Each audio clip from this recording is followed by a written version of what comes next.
Some news to get to here on a Friday on the Los Angeles Lakers Report by Chat Sports. I am your host, Chase Sr. DeAndre Jordan is going to be signing with the Lakers once he clears waivers. That coming from Shams Charania and Adrian Wojnarowski. Coming up on today's show, we're going to break that signing down. How much is it worth? Who is DeAndre Jordan nowadays as a player? But first, this is why you subscribe to the channel as we get closer and closer to 40,000 subscribers. A big reason why the channel has been able to grow so quickly and so fast is because anytime the Lakers make a move, we have you covered. Anytime there's a big news or rumors item pertaining to your Los Angeles Lakers, we cover it here on the channel. So hit that red subscribe button down below and join the Laker Nation family here on Chat Sports. It's been quite a day for DeAndre Jordan. Earlier this morning, he was traded from the Brooklyn Nets to the Detroit Pistons, along with 4 second-round picks and $5.78 million for Jahlil Okafor and Sekou. There's been some rumblings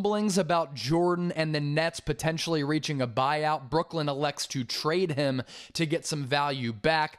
Okafor, Sekou, really just okay players, but the big reason why the Nets wanted to get rid of DeAndre Jordan, the former one-time All-Star and All-NBA player back in 2016, is it allows the Nets to save $47 million in salary and luxury tax, and as we know, with Kevin Durant, James Harden, and Kyrie Irving, that team is very, very expensive. Multiple second-round picks included in this trade to clear up some money for Brooklyn. That wasn't the only move that Brooklyn made today. They also re-signed LaMarcus Aldridge. He had went to the Nets last year after reaching a buyout with the San Antonio Spurs, but retired because of a heart issue.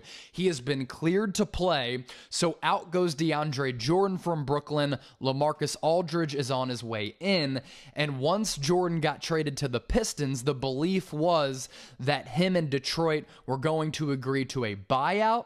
Once DeAndre Jordan was able to clear waivers, meaning every team across the NBA had the opportunity to sign him, the belief was that he was going to hop on board with the Los Angeles Lakers, and that is going to come to fruition.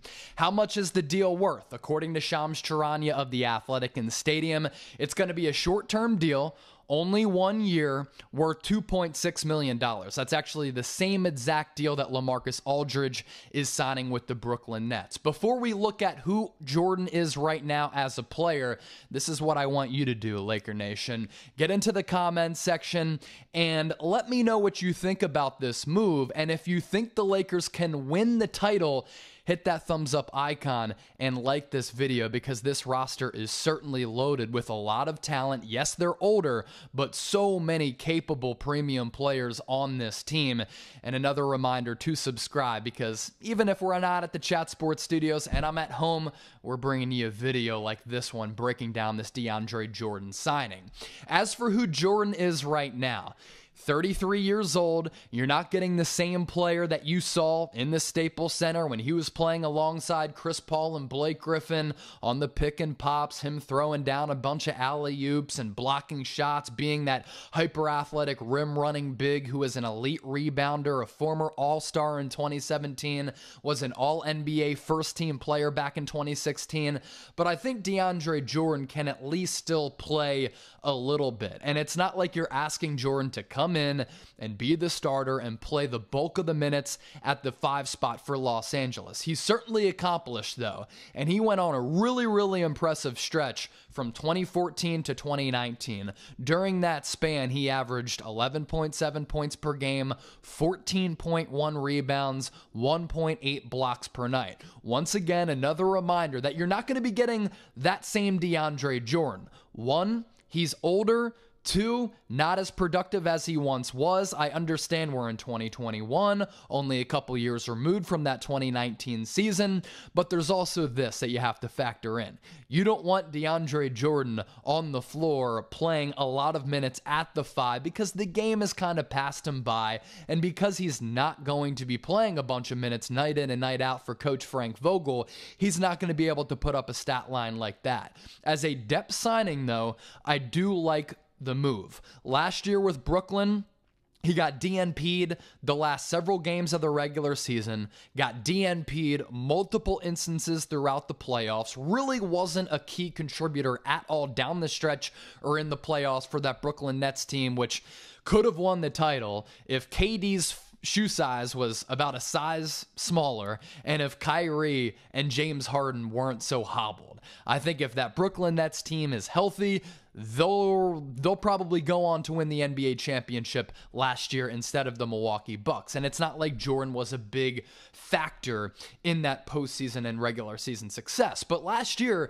7.5 points, 7.5 rebounds, and 1.1 blocks per night. Up until the latter portion of the season, he was getting a decent amount of minutes.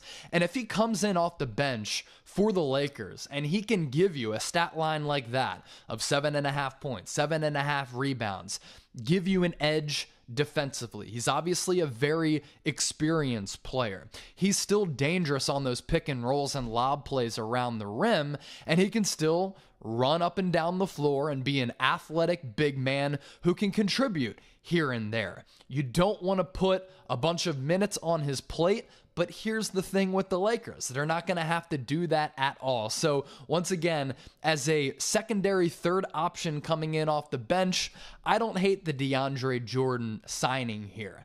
What has happened to him over the last couple of years, as the NBA has put more and more value on big men who can stretch the floor, who have versatility to their games, who can shoot from the outside, maybe put the ball on the deck just a bit, teams are trying to pinpoint and identify those centers and forwards and players in the front court more so than a player like Jordan, who's really only effective right around the rim. His offensive game is limited. He's not going to shoot the basketball well at all, if any, and he's a bad free throw shooter. So late in games, you don't even want DeAndre Jordan on the floor because of all those reasons that I mentioned.